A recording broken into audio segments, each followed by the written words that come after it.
driven by some force inside your astral vehicle. This is what occultists and Freemasons teach, right? Freemasons teach this. This is what Freemasonry is all about.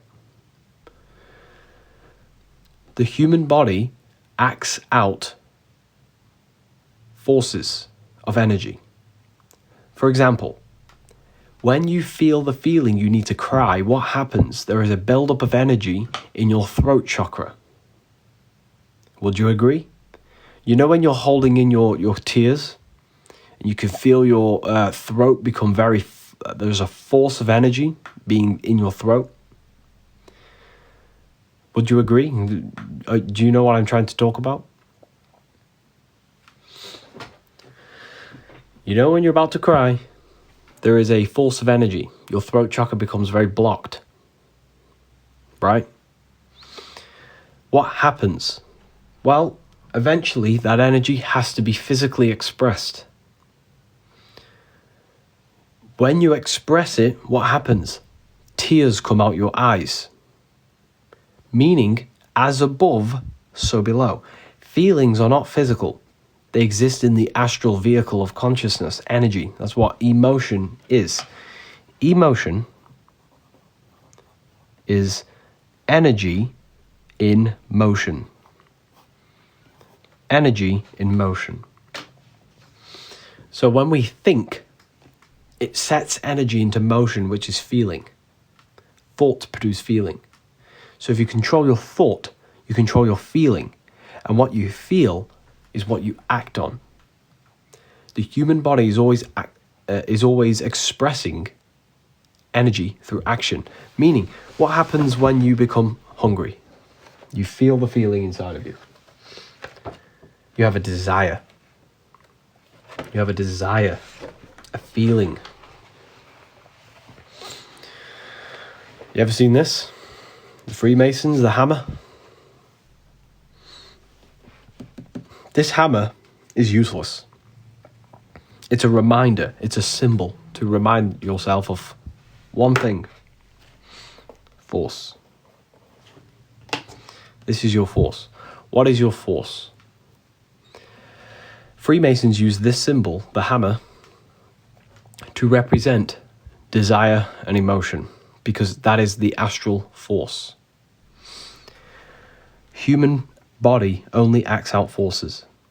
It expresses forces of the higher vehicles of consciousness, which is exactly what I'm showing you here. The astral body is feeling and desire. When we have a feeling and desire, the body takes action to express that energy physically.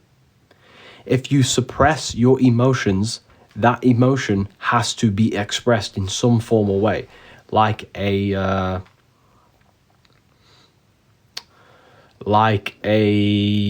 pendulum swing. Everything in the universe is a cycle, right? Everything is up, down, winter, summer, day, night.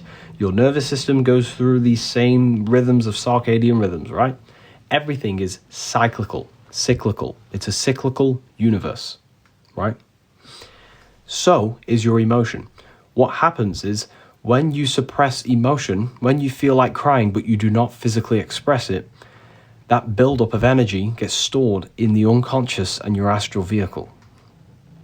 And what will happen one day is that one day something will trigger you and you'll absolutely explode. You'll burst out with anger, crying or something, and you'll maybe act out and you'll express that force in a very negative way, maybe hurting someone's feelings, shouting in the middle of the street. The human body always needs to express the astral forces that are in the astral body. Feelings have to be expressed. Now, it depends how you express them. You can express them in violence, or you can express them through breath. If you feel very angry, you do not have to express that in anger, punching someone or anything like that. You don't have to express it that way. You can express it through your breath. You can breathe it out and imagine the energy in the astral body leaving through your breath, and the energy will be expressed. However, so if you suppress your anger, you suppress your sadness, either you're going to blow up one day and you're going to have a really bad way of expressing all that energy that's going to build up in your astral vehicle, or you're going to have really bad nightmares, because that's what dreams are. Dreams are the unconscious mind balancing its information. So when you dream a lot, it's actually very healthy for your mind, because your mind is always trying to seek balance. For example, if you feel like crying in the morning and you suppress it, when you go to sleep that night, you'll more than likely cry. Have you ever noticed that? If you feel like crying in the morning, you don't cry, you suppress it, that night you're probably in bed crying. The reason for that is, again, what goes in must come out. It's the same with your dreams. Dreams are the expression of the unconscious mind using imagination. For example, let's say there is a fear controlling you. You're running away from this thing that you keep, I don't know, let me know a thing in the comments. What is something that you don't want to face in your mind? There is something you're running away from in life. I don't know, it's paying a bill. Yeah, right? There's, you know them bills you don't want to pay and you just keep putting it off? Right? That is something that we don't want to face. We all have that. I do that myself, right? So, a bill we don't want to face. We keep running off from it. What happens is, in our dream, a big dark figure will become chasing us and we'll be running away. In our dream, we're running away from this big, dark, scary figure. Well, guess what? That big, dark, scary figure was not a real thing. That was your unconscious mind using imagination to show you a shadow to your conscious mind. In your dream, you are both the environment and the observer. If you turn off your mind right now, who are you then?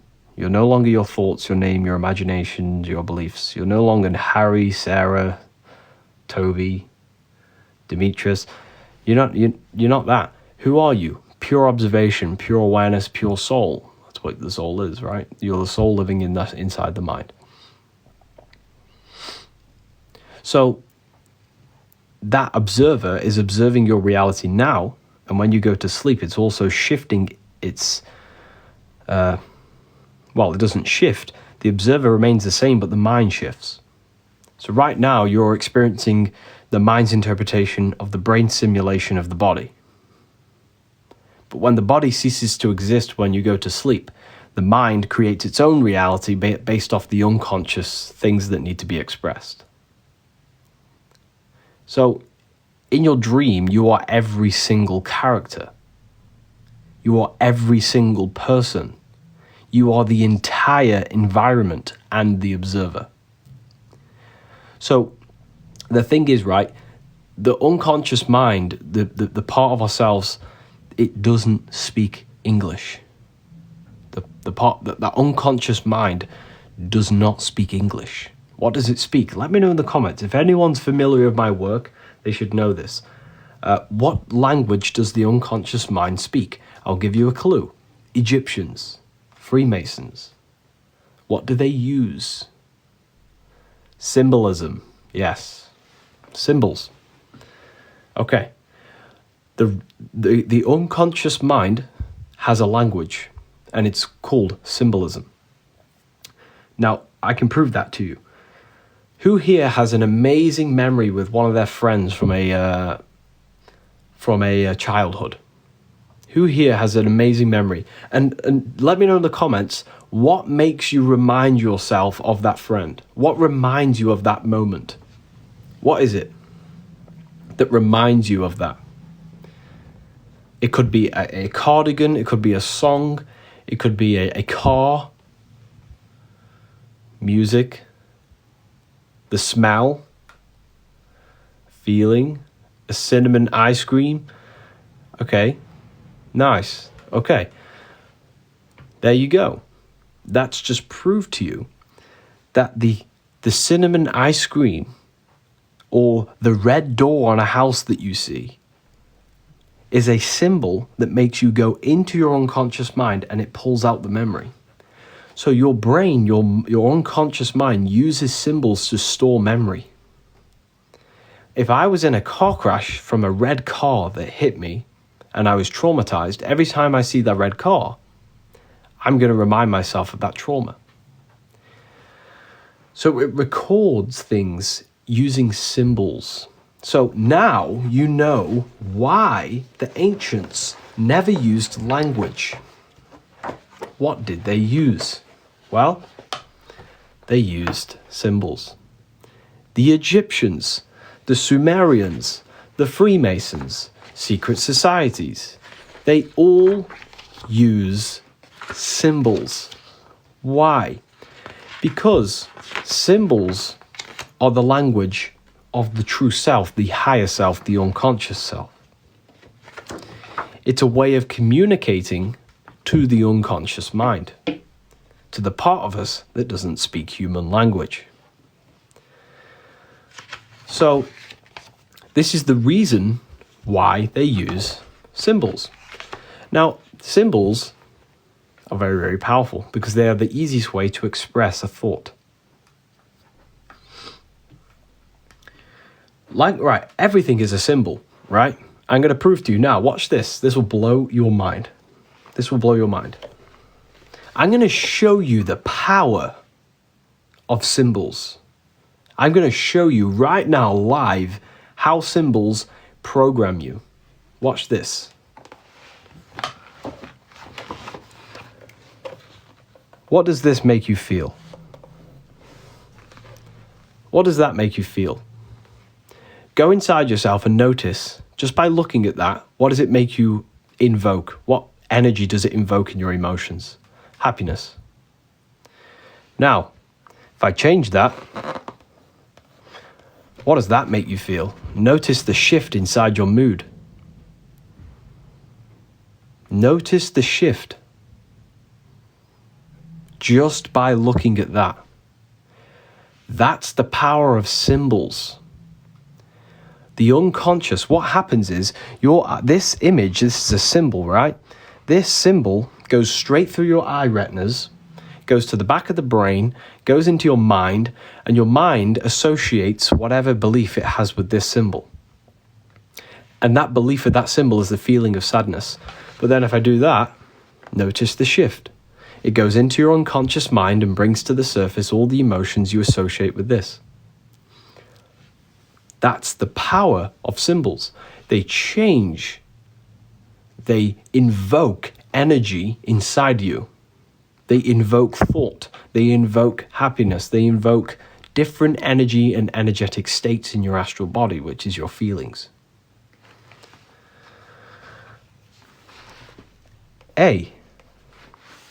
That is simply 3 lines. Doesn't mean anything, but our unconscious believes it represents the sound of A. So when your eyes look at this, it goes into your unconscious mind, and your unconscious mind brings to the surface what you associate with the symbol. Everything is a symbol. What happens when you're driving on a motorway and you see a symbol representing 40 miles per hour? What do? You slam on your brakes.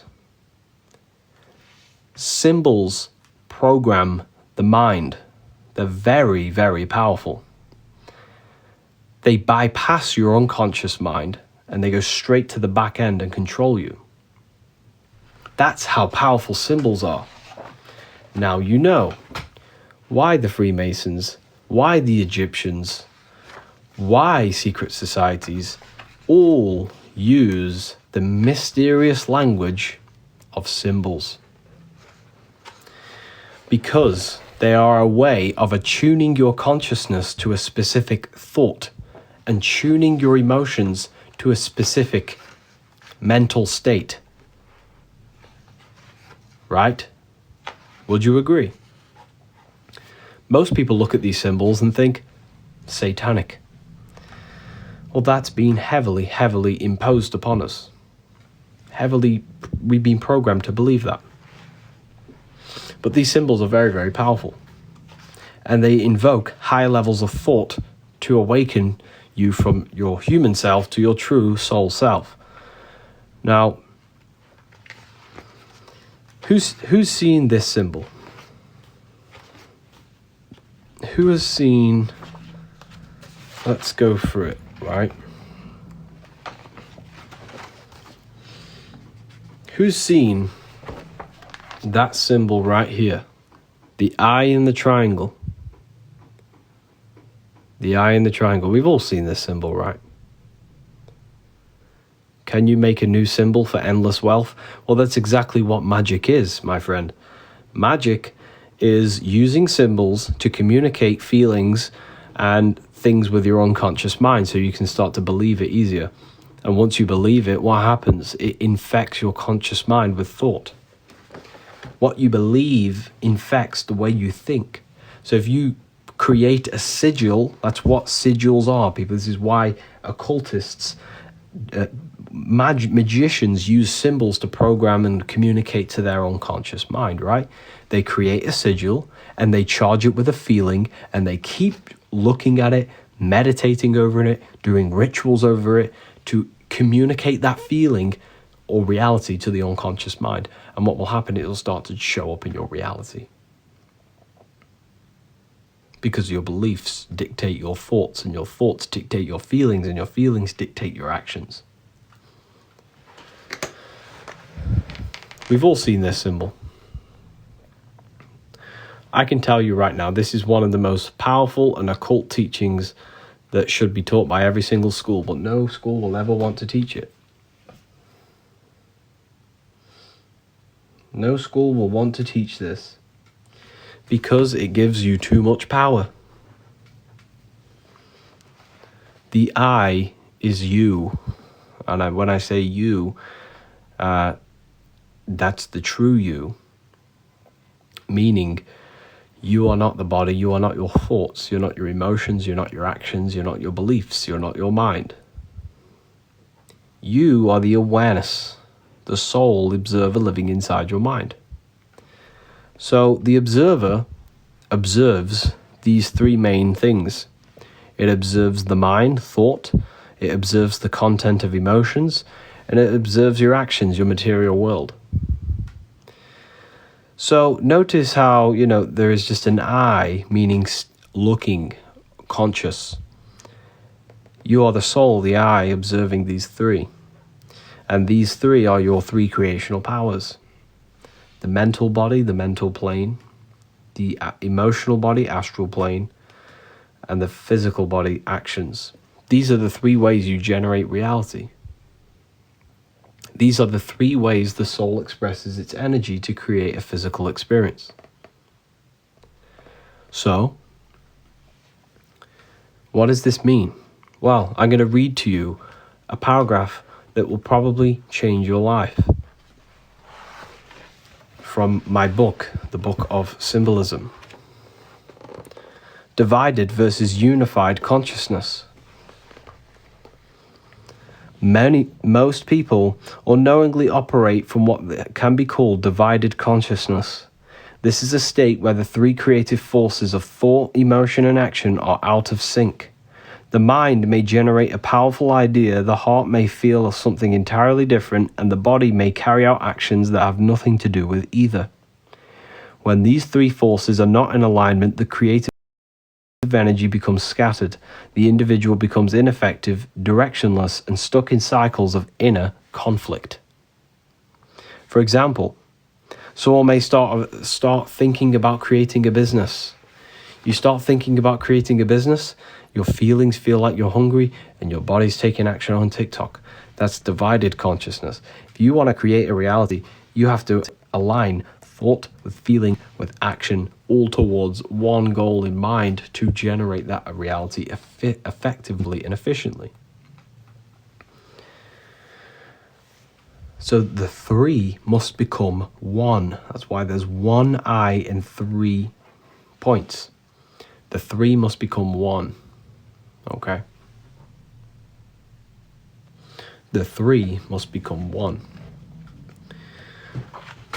So the eye is one of the most the eye is one of the most powerful symbols there is. Why do the Freemasons place an eye above everything? Well, because that's who you are. You are not the body. You are not the thoughts, the feelings, the conscious or the unconscious. You're none of this.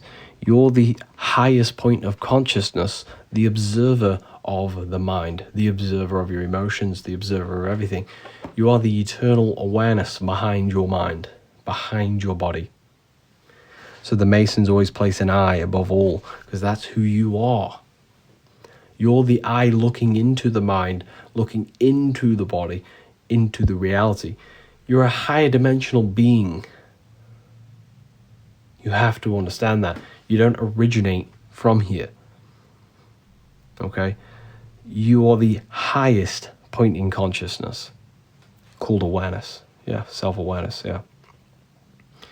And why do you think I in English? Do you really think English is a coincidence? That the word I sounds like I am I. That's the I. And the letter I is Roman for one, because that's what you truly are. You are oneness. You are wholeness. The observer of the mind doesn't think. It observes the thought.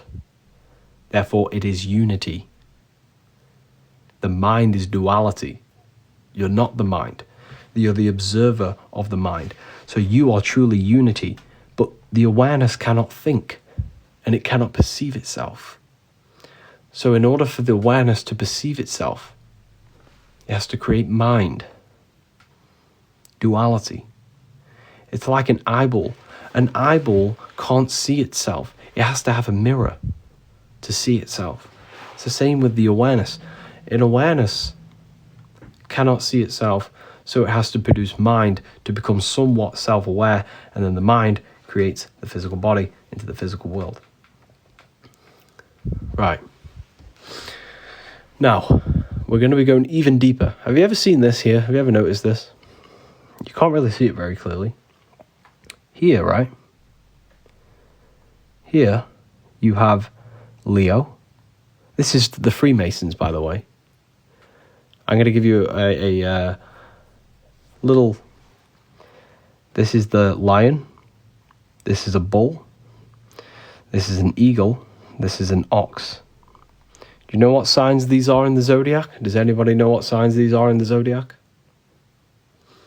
Okay. Does anybody know? So here you have the awareness. Awareness is observing mind, because the mind is in the darkness. You can't see a mind. It's invisible. So it's symbolized by the nighttime, and it creates body. So the body is what you can see, symbolized by the sun. So awareness, body, and mind. Then here, it's all four elements. Yeah, exactly. Leo, Taurus, Scorpio, and Aquarius. Sorry, it wasn't an ox. I made a mistake. It's a man. So you have Leo, Taurus, a man, and a Scorpio. And an eagle. So the eagle is Scorpio, the man is Aquarius, Leo is the lion, and Taurus is the bull. So, where else do you see this? Does anybody know where else we see this? Think of religion, right? Where else do you see this? The tarot cards, yes. The Bible also. See this in the Bible. Mark, Luke, Matthew, John. Mark's Leo, Luke is Taurus, Matthew's Aquarius, John is Scorpio. Now, what does this mean? What if I told you these represent 4 distinct human bodies of consciousness? They're not human, actually, but do you realize that human consciousness has 4 different dimensions? Human consciousness has 4 dimensions, and this is what these represent. Now, because the human body, the 4 major dimensions of human consciousness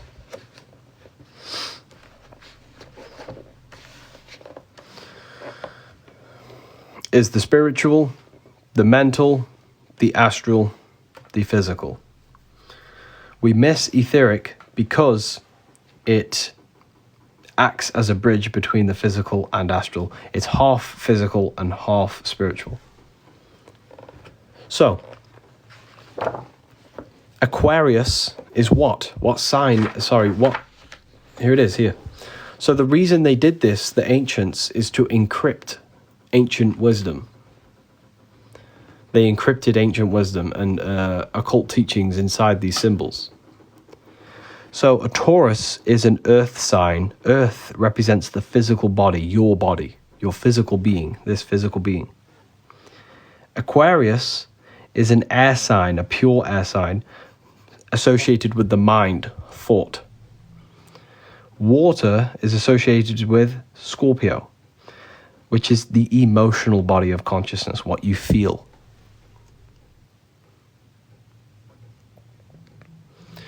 Water is associated with Scorpio, associated with what you feel. Okay? Leo is associated with fire, with what you have will to do, willpower.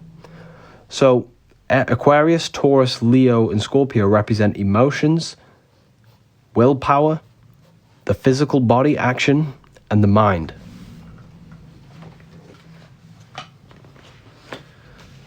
So in Freemasonry, that's what you have here. Emotions, mind, thought, Leo, willpower, Taurus, the body, actions, emotions, thoughts, and willpower. This represents the body, the mind, and awareness. Awareness looking over them all. So that's what this is all about. Now, how do you go from low consciousness, this is low consciousness down here. How do you go from one place to another? How do you go from upstairs to downstairs? What must there be inside of you? What force comes inside? Let me know in the comments. What force? Care, exactly. And willpower, yeah. There must be care. There would be some form of care or love or desire. Well, that's exactly what you have right there. See this woman caring for a little baby? In order to get off these checkerboard floors, meaning low consciousness, to go to high consciousness, what must you do? You go through care. You have to care to go from one state to another. In order for you to become mastering yourself, which is ultimately what this is, you have to have a level of care in your heart to go from one place to another. In order to go from low consciousness to high consciousness, there must be a care in your heart to be disciplined. You must be purified to receive these teachings. It's the same. If you don't have a desire to go to somewhere, you won't get it. You won't take the action. It takes discipline. It takes hard work. And you have to fully transform your old self. Okay? Love thyself. Yes, exactly. Very well said. It's also going from squares to circles. Squares are divided, circles are whole. They're oneness. We're going from divided to oneness. Low consciousness to high consciousness. Reaction thinking to causal thinking. Now that's a big one. That is a big one. Reaction thinking to causal thinking. We don't want to use mind power to react to reality, because the reality outside of us is the effect. But if we climb the ladder, learn to discipline our mind, think from a higher place, think like the heavens, shining light, that's what it's symbolizing, we need to have discipline to ascend the ladder to think in causal mind instead of reaction mind. There's no point reacting to reality. It does nothing but reinforce more negative thoughts and more negative feelings, more negative manifestations. We have to learn to think in cause and not in reaction, because mind rules body, mind rules physical reality. Right? So act, not react. Think in cause. If you react to reality, you have to understand reality is already manifested. Everything outside of you was first thought in the mind, then made physical. So if I react to this, what is it going to do? Nothing. It's already there. It's already done. You can't change it. The only thing I can do is control how I act accordingly after and think and perceive it. Okay? There's a great quote. If you can change it, then change it. But if you can't change it, change your mental attitude towards it. The mind is the cause of the body. So why would you use the cause to react to an effect when it's already done? Use the mind for the power to overcome obstacles in life. Use the mind as a cause and not an endless loop of reacting to negative thoughts and negative things in your reality. It's all a mind game, people. Life is a mind game. And that's the deepest truth I could give you. That you are not your body, you're the observer living inside the mind. The mind is the temple for the soul, for the divine, for the peace of God, pure awareness itself. So, name of the book, please. This is, it's a massive movie. Yeah, it is a massive movie. It is. It is a massive movie. This is the book that I've wrote myself. It's called Book of Symbolism. Right. I'm getting it in the mail tomorrow. Beautiful. Beautiful. Which one did you get? Book of Symbolism? Who here has read the book? And if you have read the book, let me know what you think. Did you love it in the comments? Let me know if you loved it. I'd love to hear your feedback. Anyways, again, I just received it. Beautiful, amazing. I got all 3 bundles. Amazing, enjoy, excellent. Thank you. Beautiful.